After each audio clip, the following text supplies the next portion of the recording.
We begin with Fatal Attraction, the movie which so horrified America last year that it shook the very foundations of the adultery business. Here we have Michael Douglas as an ambitious young lawyer who one night, while his wife Anne Archer is away in the country, falls into the clutches of glamorous and voracious publisher Glenn Close. Miss Close has homed in on Mr. Douglas like an Exocet missile in French knickers, doing everything to get him into bed except ask him to play Misty for her. Naturally, she succeeds, and that's where his troubles begin. For what to him was merely a one-night stand to be enjoyed by a couple of consenting fornicators is to her a far more serious matter altogether. He becomes an obsession with her, and the more he tries to shake her off, the more dramatically she seeks to grab his attention. This has got to stop. Dan, if you'd agreed to see me, I wouldn't have called you. You get it? All right, it's over. There is nothing between us. You mean you've had your fun, now you just want a quiet life? Why are you doing this? Doing what? You need help. Just don't tell me what I need. You need to shrink.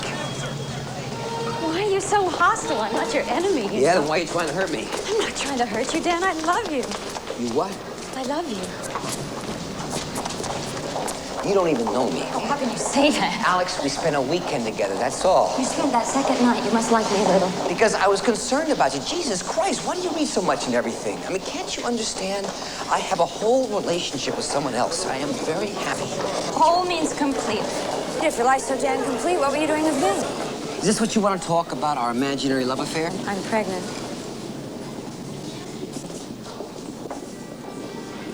I saw my gynecologist on Monday. Here's his card. You can call him.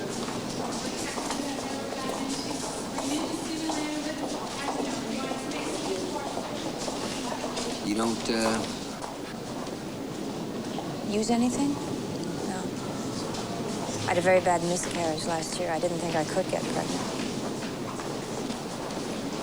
How do you know it's mine? Because I don't sleep around.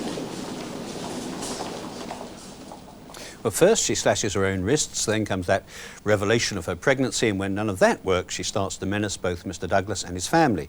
The counterpoint to this, the basic plot, is provided by visions of Miss Close's existence as an attractive but nevertheless lonely single woman in Manhattan, and by contrast, Mr. Douglas's generally happy and fulfilled family life. He's not, you see, a philanderer by inclination. He's slipped once, and now, my word, he's being made to pay for it.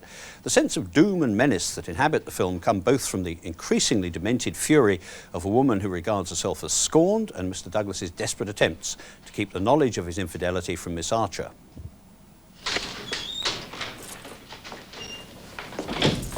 I like it. I like it a lot.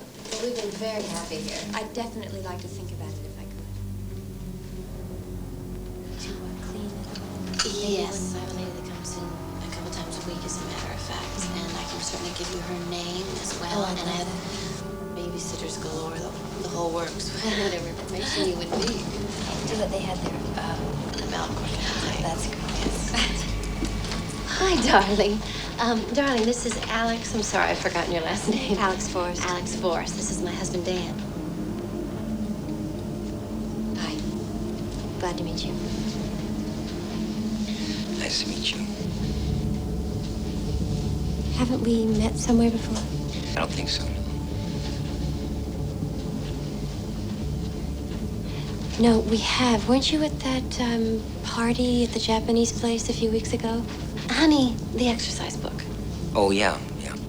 You're a lawyer? And you work for the firm, what's the name? Well, anyway. We've definitely met.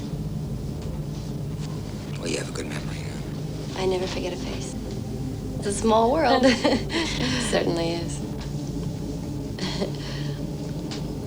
So, I gather you're going to the country?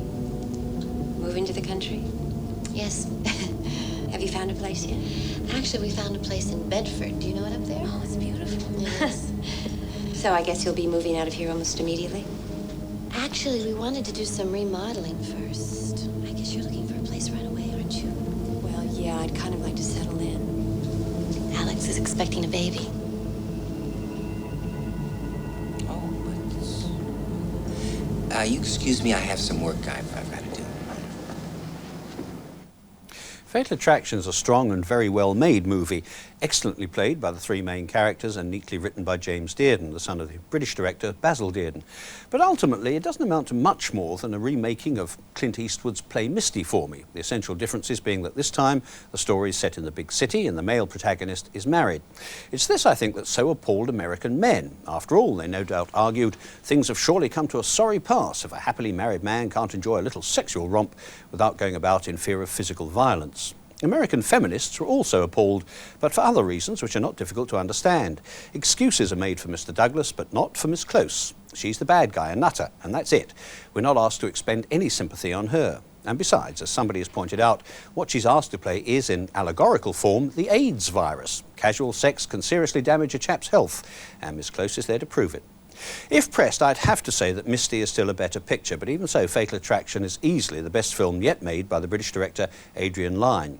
Actually, that's not really saying enough, since his previous efforts, Flashdance and the turgid 9.5 Weeks, for instance, were pretty meretricious. Here, however, he's done a first-rate job, although, as he shows in the climactic scene, he still has a deplorable tendency to go wildly over the top.